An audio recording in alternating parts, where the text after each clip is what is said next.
네, 안녕하십니까. 2022년 11월 16일 마감시 안내드리겠습니다.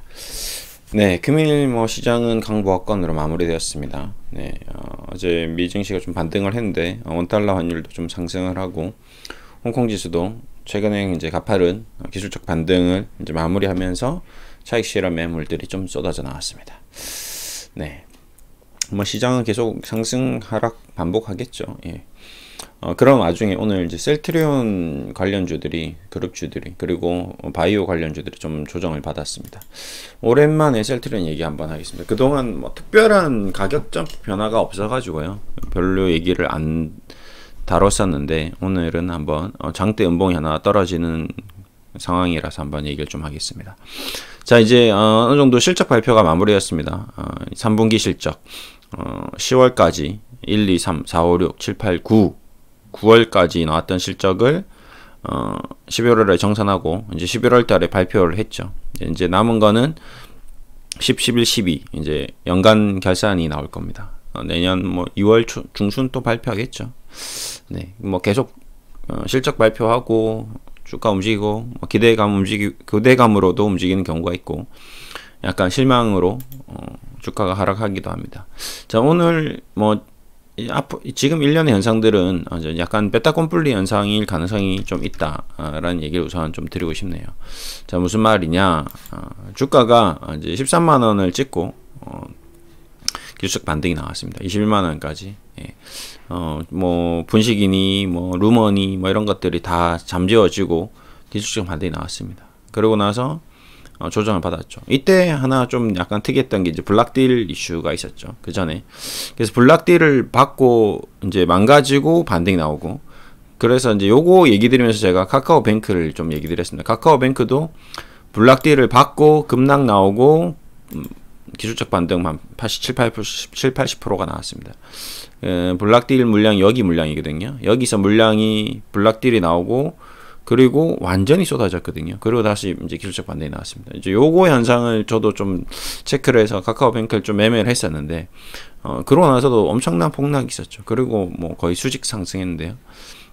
카카오뱅크와 셀트리온이 외국인 기관 투자자들이 가지고 노는 종목인 거를 저도 좀 어느 정도 감을 잡고 있기 때문에 비슷한 현상이 나왔습니다. 그리고 나서 이제 카카오뱅크가 이제 기술적 반등하고 앞으로 어떻게 될지 셀트리온에서 좀 힌트를 좀 찾을 수도 있을 것 같습니다. 기술적 반등이 약 14만원에서 한 1만원, 2만원, 한 70%? 그 정도 반등 나왔습니다. 그러고 나서 또 조정이 나왔거든요. 이게 단기적으로 저가에서 매수한 사람들이 수익이 났기 때문에 수익 실현하고, 그리고 이 과정에서 나왔던 이제 공매도들의 어떤 쇼커버링 물량 청산이 좀 되죠. 그리고 그 쇼커버링 물량을 청산하는 과정에서 순매수도 같이 들어가고요. 그러니까 일거양득, 일타 쌍피를 얻는 그런 전략이 나옵니다. 항상 외국인 기관 투자자들이 그런 식으로 헤지펀드 매니저들이 잘 이용했던 그런 구조입니다. 공매도로 쑥 수익 내고, 그리고 공매도 쇼커버링 하면서 다시 원금으로 또 현금으로 주식 사서 올리고, 두 번 연속 먹는 게 거의 3번 정도 수익 난다고, 3-4번 수익 나는 거죠. 고점에서 팔고 공매도 치고, 저점에서 사고 또 수익 내고, 그런 단기 수익 내고 그런 과정이 나오고 있습니다. 그래서 어느 정도 이제 셀트리온이 반등이 나오고, 저도 여기서도 셀트리온에서도 단기적으로 좀 수익을 실현하고 수익 매도 안내를 좀 드렸었습니다. 두 가지 전략이 좀 비슷했는데, 그 이후에 지금 이제 현금을 좀 보유하고 있는 과정이다라고 보시면 되실 것 같고, 그리고 나서 이제 요 국면에서 제가 한번 또 강하게 한번 집중적으로 포커싱을 가지면서 매수 타임을 잡았는데, 결국 매수 타점이 오지 않았습니다. 왜? 그때 당시에 환율이 1200원대에서 1300원, 1400원대로 올라가는 과정에서 셀트리온 실적이 분명히 수출 주도이기 때문에 좋아질 것이다 라고 예상해서 16만원이 깨지면 이거 들어가면 먹겠다 싶었는데, 안 깨지고 그냥 바로 다이렉트로 19만원까지 치고 나왔습니다. 당시 지수가 되게 안 좋고 시장이 안 좋았고, 코스피가 2300에서 2200으로 떨어지는 과정에서도 셀트리온이 강한 반등이 나왔습니다. 근데 문제는 그 이후에 11월 달에 코스피가 2200에서 2500으로 올라오는 과정에서는 움직임이 없었습니다. 그게 지금 현재 상황이거든요. 그러고 나서 오늘 가격 하락이 나왔죠. 자, 요게 이제 좀 중요한 포인트인 것 같습니다. 그러니까 실적이 좋았습니다.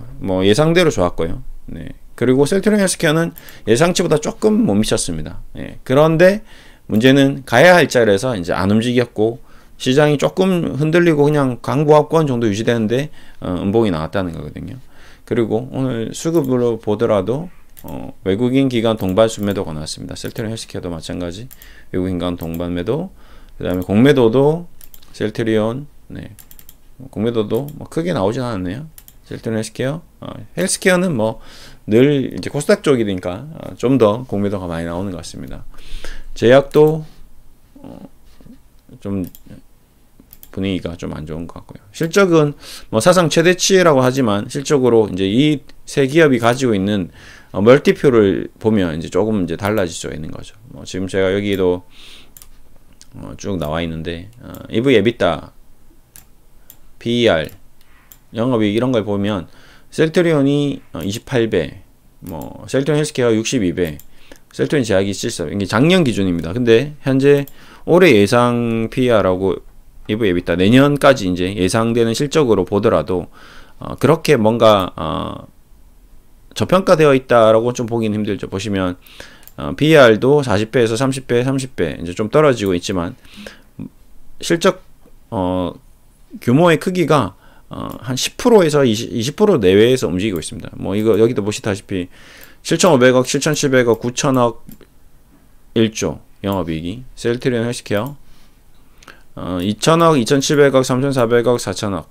그러니까 우리가 흔히 말하는 기술주들의 폭발적인 수익 구조가 아니고 어느 정도 일반적인 기업들 그냥 우리가 알고 있는 유통주라든지 뭐 제약주라든지 뭐 그냥 여기 뭐 자동차주라든지 그냥 화학주라든지 일반 기업들에서 나오는 실적 퍼포먼스가 이제 나오기 시작한 거죠. 그러다 보니까 주가가 여기서 추가적으로 과거처럼 센세이션한 급등이 안 나오는 겁니다. 과거에 셀트리온이 3만에서 30만원 가는 모습, 이런 모습을 기대하고 셀트리온을 지금 투자하는 사람들은 좀 없겠죠. 예, 완전히 다른 모습이거든요. 예전에 뭐 3만에서 30만원, 40만원 가는 지금 10만원이니까 또 40만원 가는 이런 구조의 어떤 흐름이 지금 나오는 어떤 실적으로 나오지는 않을 것 같습니다.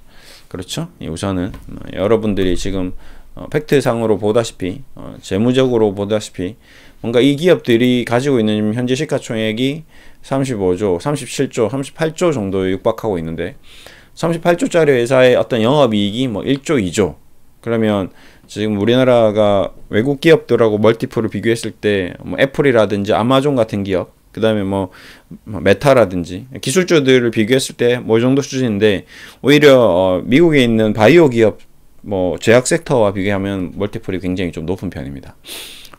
뭐 지금 삼바도 마찬가지겠지만 멀티플이 높은데 삼바야 신공장들이 계속 투자되고 있고 어떤 삼성에서 계속 적극적인 지원을 하고 있는 과정이라서 좀 더 프리미엄을 받는 것 같고 셀트리온도 앞으로 신공장들이 계속 이제 늘어난다는 가정하에 지금 어느 정도 이 정도 멀티플을 받는데 여기서 이제 더 큰 멀티플을 받기 위해서는 더 큰 어떤 투자가 이루어져야 되겠죠. 그래서 제가 장기적으로 봤을 때 이 기업들이 이제 현재 위치는 뭔가 이제 폭등이 나오는 그런 국면이라기보다는 이제 점진적인 상승, 점진적인 어떤 캐파 확장, 점진적인 매출 확대, 점진적인 이익 증가, 어떤 그 과정에서 나오는 어떤 중국과 한국과 미국의 어떤 수요 증가.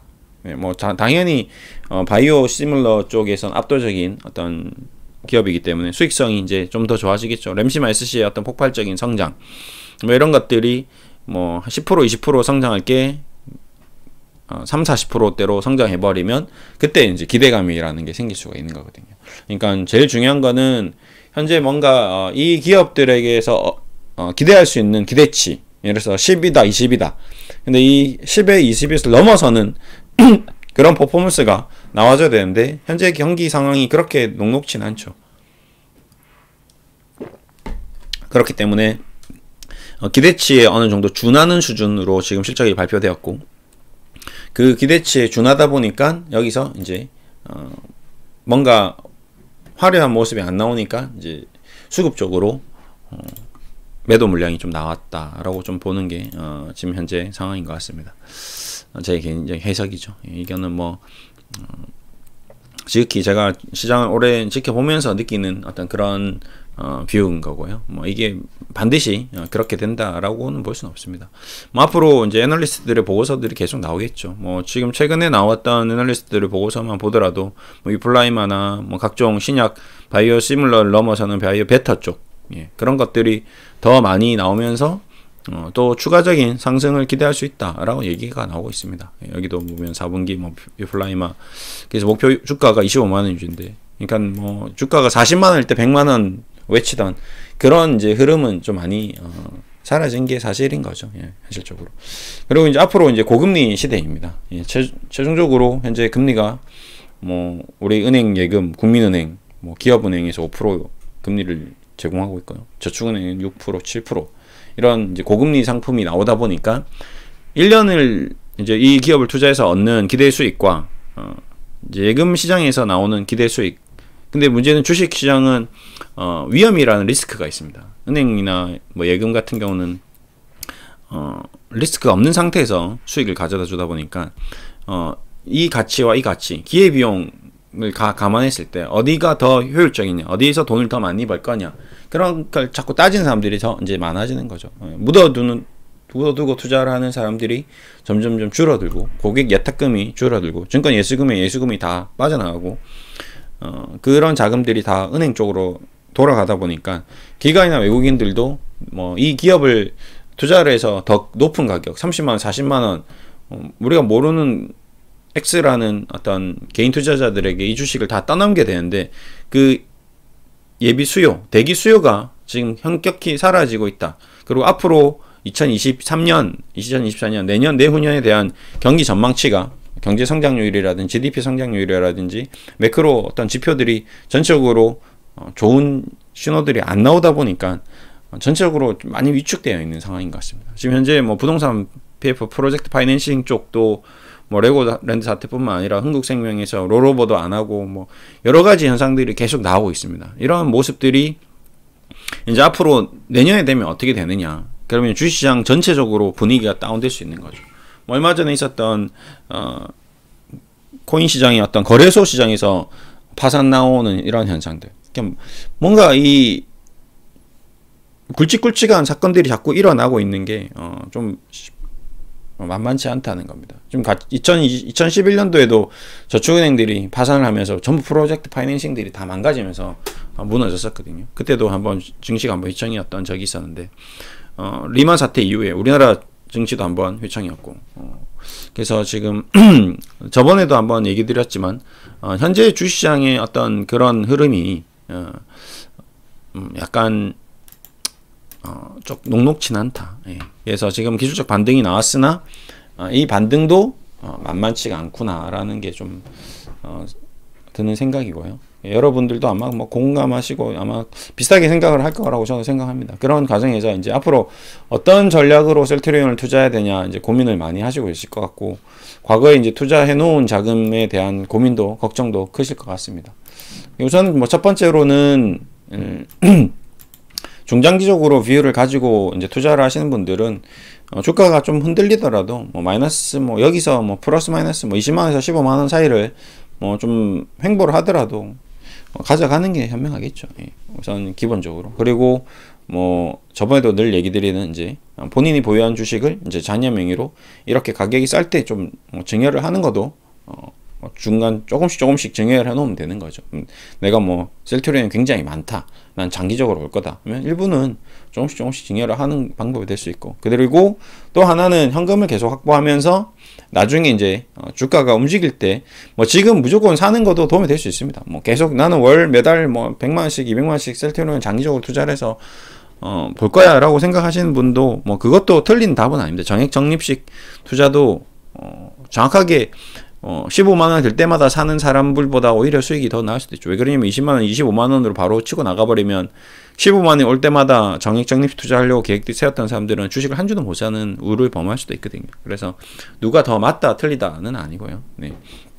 장기적으로 현금을 계속 보유하면서 혹시 모를, 항상 주식시장은 세컨 찬스, 또 다른 새로운 기회, 어떤 우리가 알 수 없는 어떤 시장 위험이 항상 도사리고 있기 때문에 그런 위험이 발생했을 때마다 조금씩 투입을 하면 또 도움이 될 것 같고요. 그럴 때는 여러 개의 계좌, 또는 얘기 많이 드렸던 토끼굴을 하나만 파지 마시고 3개, 4개, 5, 6개 언제든지 늑대가 나타나면 이쪽 토끼굴에서 숨고 저쪽 토끼굴에서 숨고 토끼굴을 여러 개 파놔서 다양한 방법으로 주식 투자를 하는 것이 좀 도움이 될 수 있다라는 얘기를 좀 드리고 싶습니다.